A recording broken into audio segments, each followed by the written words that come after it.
Olá, queridos irmãos, queridos amigos, feliz sábado! Que bom ter vocês aqui na nossa escola sabatina. Nós já tivemos a escola sabatina das crianças. Muito bom podermos juntos ajudar os nossos pequenos a conhecerem Jesus.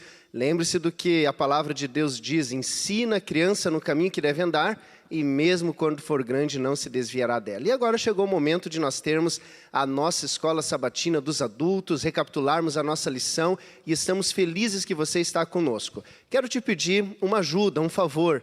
Eu queria que agora mesmo você pegasse o seu celular e compartilhasse esse link da nossa transmissão no YouTube, no Facebook, com os demais irmãos da sua igreja, com os seus amigos, para nós podermos ter toda a nossa igreja juntos aqui, estudando a lição da Escola Sabatina nessa sala de lição.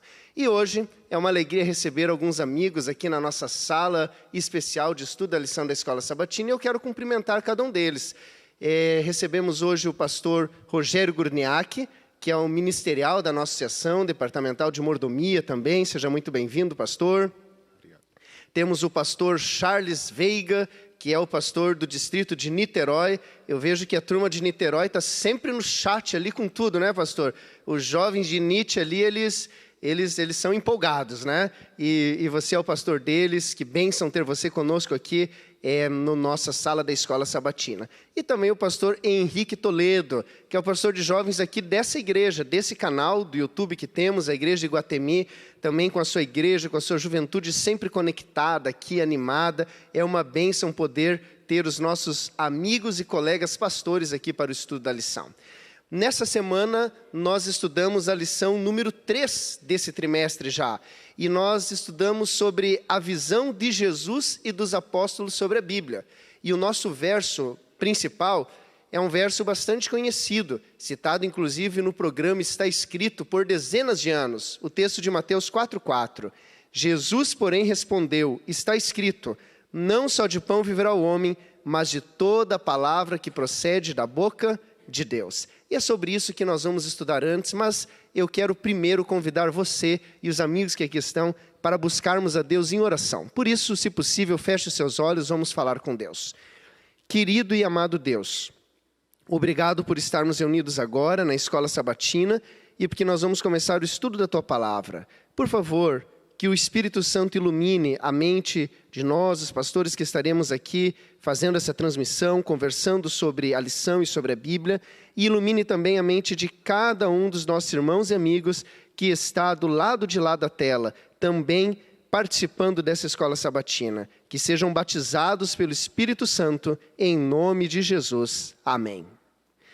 Queridos, essa foi uma lição muito interessante, olhar para Jesus, olhar para os apóstolos e ver a forma como eles se relacionavam com a Bíblia. E eu quero começar perguntando aqui para o pastor Rogério sobre aquele episódio da tentação de Jesus. Aquele foi um episódio muito interessante, porque Jesus estava com as suas condições humanas levadas ao extremo. Ele estava com fome, aliás, foram 40 dias de jejum, não é? Ele estava cansado, havia também o contexto da temperatura do deserto, que de dia é muito quente, de noite é muito frio. Enfim, Jesus estava assim no limite das suas condições físicas. E foi exatamente nesse momento, num momento de mais vulnerabilidade, que Satanás foi tentar Jesus. E quando nós lemos a descrição das tentações de Satanás a Jesus, nós vemos a forma como Jesus respondeu a essas tentações e venceu Satanás no deserto. E quando olhamos para isso, vemos a forma como Jesus enxergava a Bíblia. Como nós podemos ver essa visão de Jesus sobre a Bíblia nas tentações, pastor Rogério? Um feliz sábado, pastor Lorini, um feliz sábado a todos que estão nos assistindo. Realmente, nesse momento, logo após o batismo de Jesus, ele foi levado, diz a Bíblia, para o deserto, e lá no deserto foi o instante, o momento que Satanás tentou persuadi-lo, foi tentá-lo. Jesus estava debilitado pelos 40 dias, 40 noites de jejum, o seu corpo físico estava provavelmente abatido. Mas o interessante foi nesse momento também que Jesus demonstrou a autoridade e o poder que a Bíblia tinha. Ele respondeu à primeira tentação, que foi a tentação do apetite, dessa maneira. No verso 4 do capítulo 4 de Mateus, ele disse: está escrito, Não só de pão viverá o homem, mas de toda palavra que procede da boca de Deus. Ele respondeu com a palavra de Deus. A segunda tentação, que foi levada da segurança da vida de Jesus, o diabo tinha levado ele ao pináculo do templo e dito para que ele deveria se atirar lá de cima, que se ele fosse o Deus vivo, fosse o Filho de Deus, ele seria protegido por seus anjos.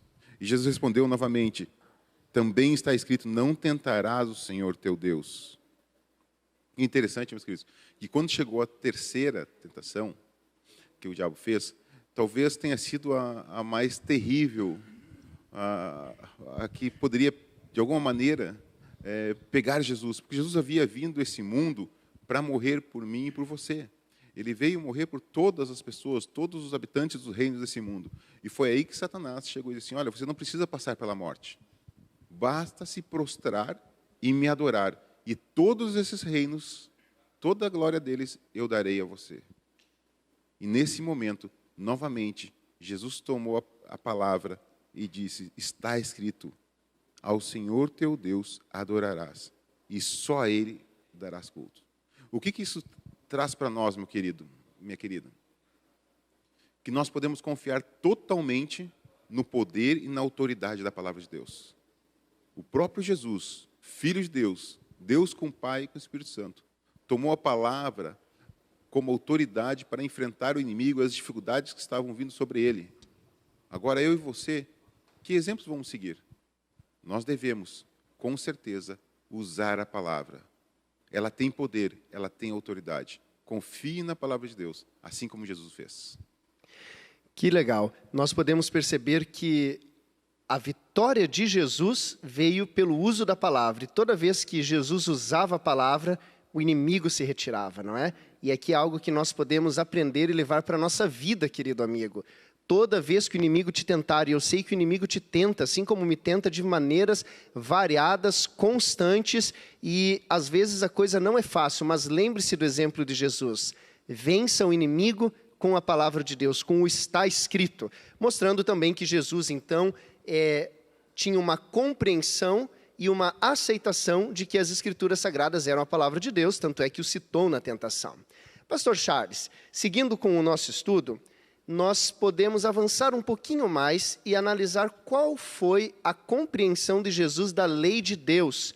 Obviamente, quando no Novo Testamento se cita lei, está se falando dos 10 mandamentos, mas não só dos 10 mandamentos. A lei se referia aos 5 primeiros livros da Bíblia, ao Pentateuco, aos escritos de Moisés. Como é que Jesus se relacionou com a lei? Jesus seguiu a lei, Jesus cumpriu a lei. Alguns dizem que Jesus aboliu a lei de Deus, que a lei não precisa mais. O que o Novo Testamento nos ensina sobre Jesus e a lei, pastor Charles? Bom dia, pastor Lorini, bom dia a todos os amigos que estão nos assistindo. Pastor Lorini, Jesus falou em Mateus 22, verso 29, que nós erramos, às vezes, não conhecendo as Escrituras e também não conhecendo o poder de Deus. Nós precisamos ir para a Bíblia e permitir que a Bíblia nos ensine. O problema é que muitas pessoas até a leem, mas não querem obedecê-la. Eu acho que isso é o maior problema que nós temos na atualidade. E Jesus fala aqui no capítulo 5, verso 17 a 20, eu vou ler algumas porções desse texto. Não penseis que vim revogar a lei ou os profetas, não vim para revogar, eu vim para cumprir. Porque em verdade vos digo, até que o céu e a terra passem, nem um i ou um tio jamais passará da lei até que tudo se cumpra. Jesus nunca ensinou que a lei havia sido abolida. Jesus nunca, em momento algum, falou isso. Ele ensinava constantemente aos discípulos a respeito do Antigo Testamento, a respeito da palavra de Deus.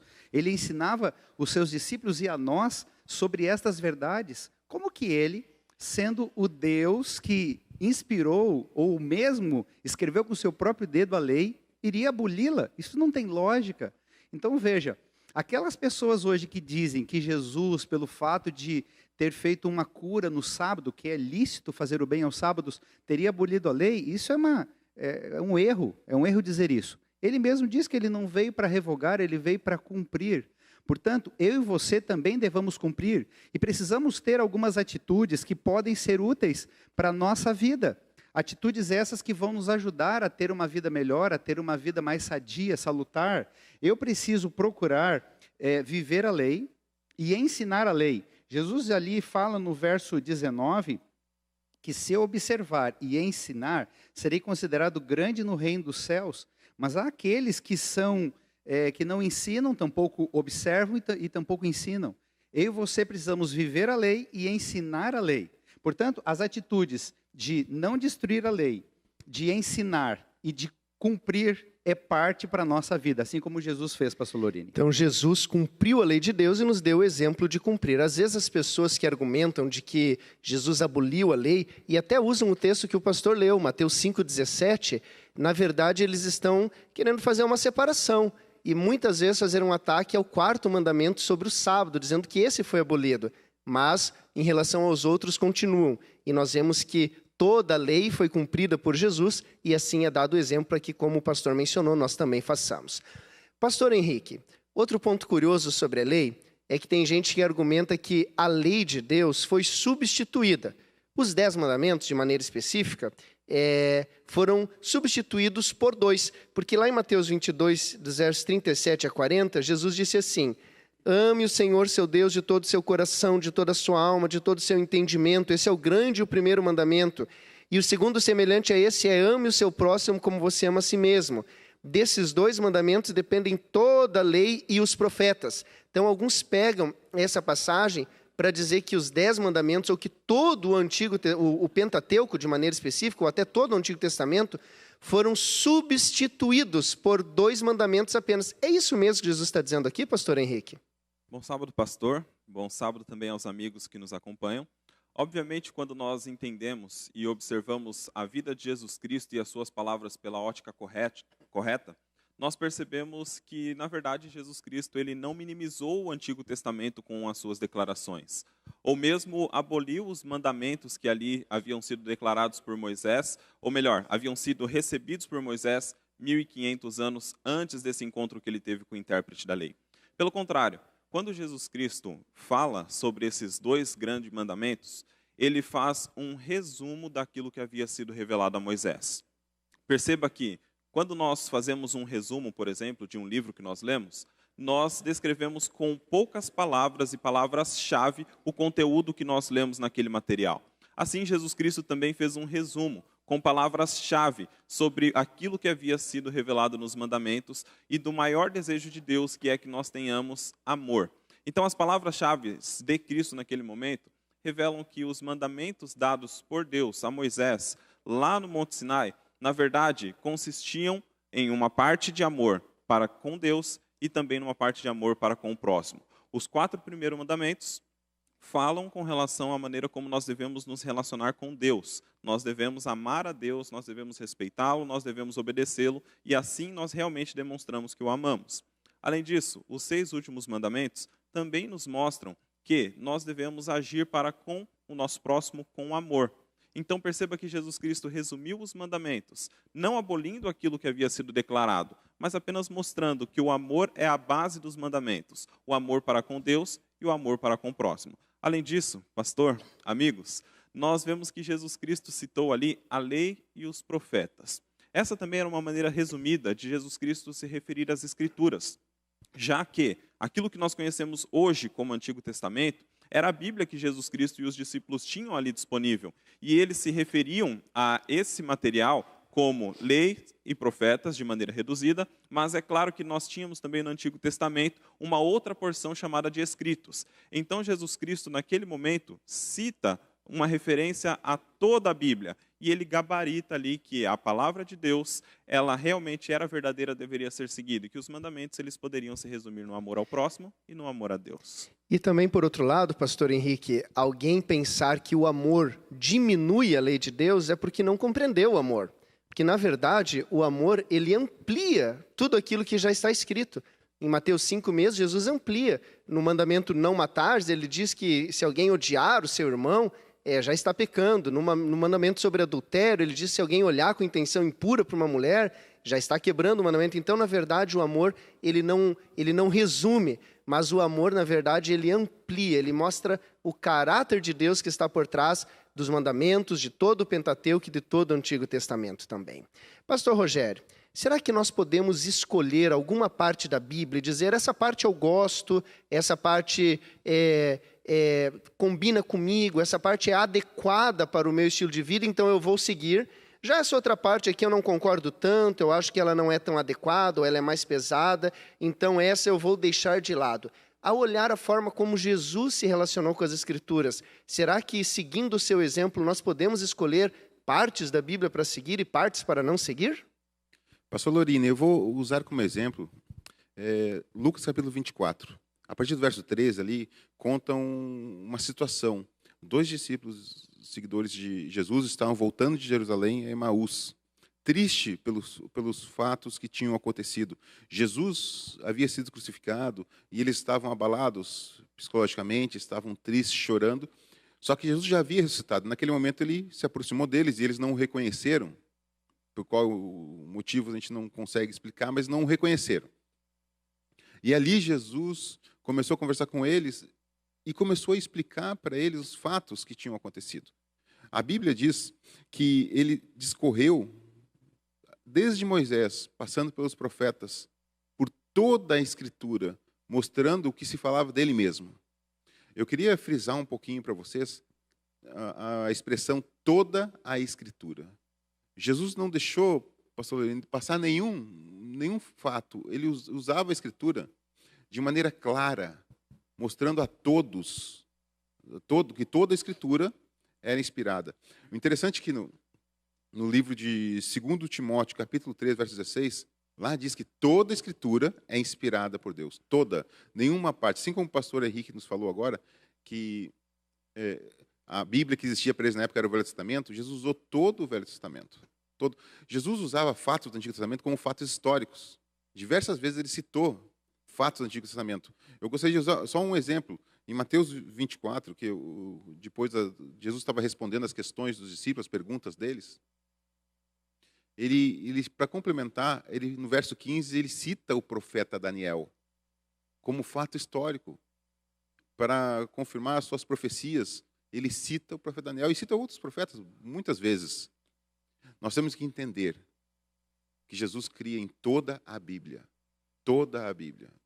E uma coisa me chama a atenção, eu li uma frase, certa vez, de um teólogo Leon Morris, que diz o seguinte: a Bíblia foi o único livro que Jesus citou.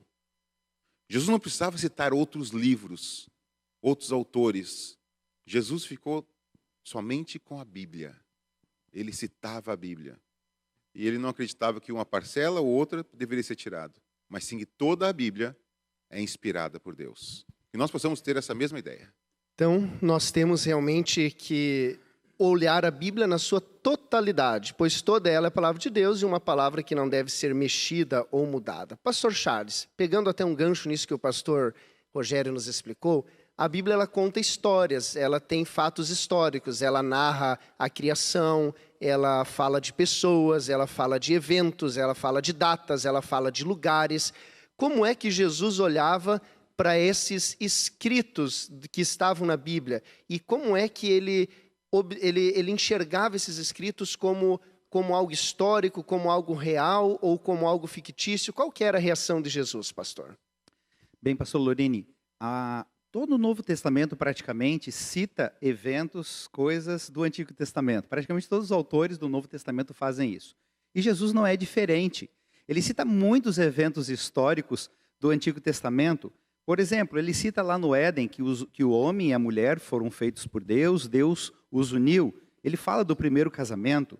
Ele cita também ali, relembra a cura de Naamã pelo profeta, o que para os judeus era algo bem interessante. Ele cita também ali sobre Abel, o primeiro mártir.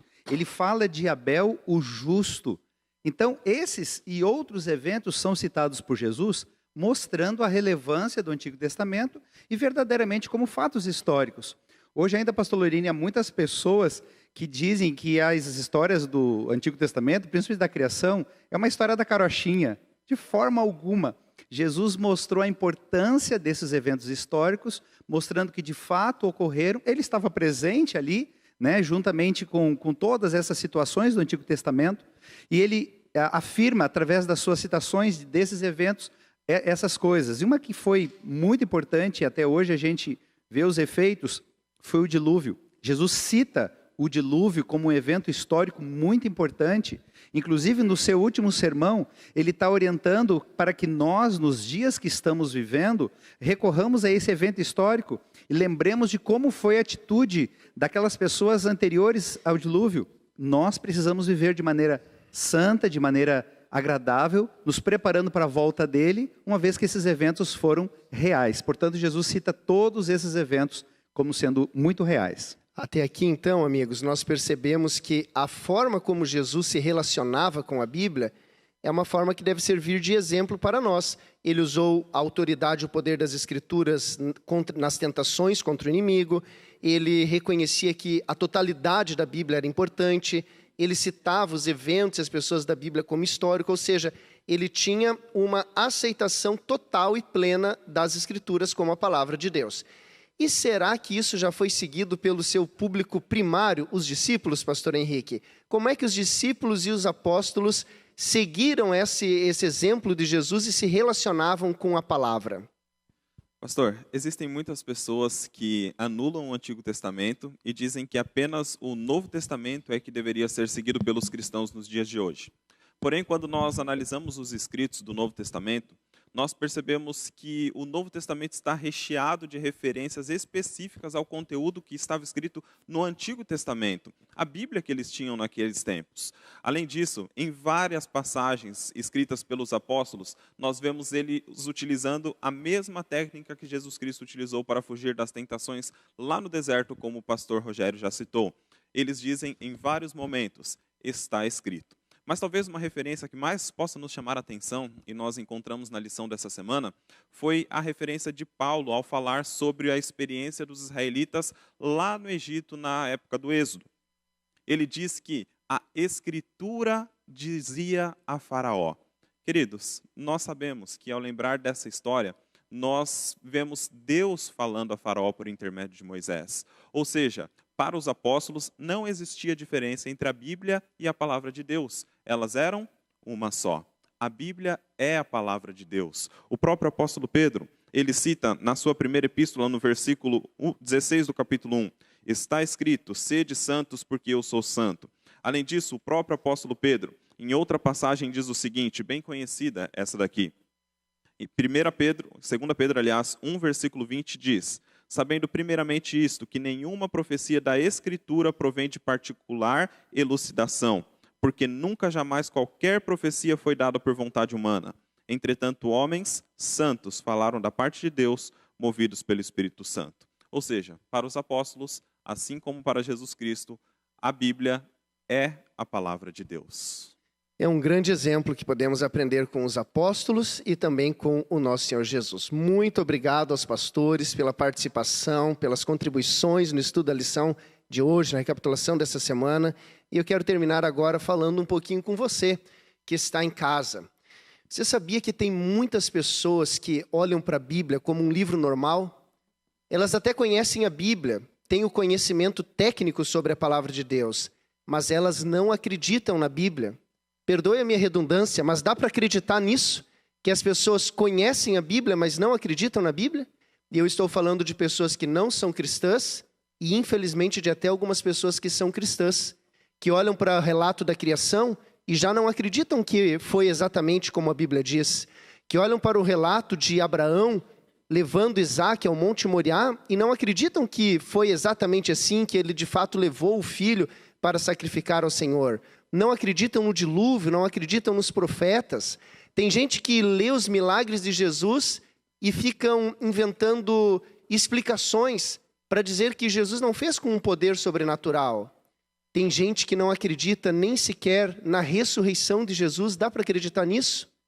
Mas eu quero apelar a você para não só conhecer, mas para acreditar na Bíblia e para fazer da Bíblia a regra de fé da sua vida. Para aprender com Jesus, que citou as Escrituras no deserto contra o tentador, que citou as Escrituras em todas as suas instâncias, a lei, os profetas, citou os demais escritos, aprender com os discípulos, aprender com Mateus, que citou que Jesus era o cumprimento das profecias do Antigo Testamento, aprender com Lucas, que começou o seu evangelho mostrando a genealogia e dizendo que o nascimento de Jesus era o cumprimento de tudo aquilo que havia existido e passado no Antigo Testamento, aprender com o apóstolo Paulo, que diz que toda a Escritura é inspirada por Deus, que em Hebreus capítulo 11 cita uma porção de personagens do Antigo Testamento que compõem a galeria dos heróis da fé, aprender com Jesus, aprender com os discípulos e olhar para a Bíblia não como um livro comum, não como um livro apenas para ser estudado, mas como a verdadeira palavra de Deus, para que em oração, todos os dias você abra a sua Bíblia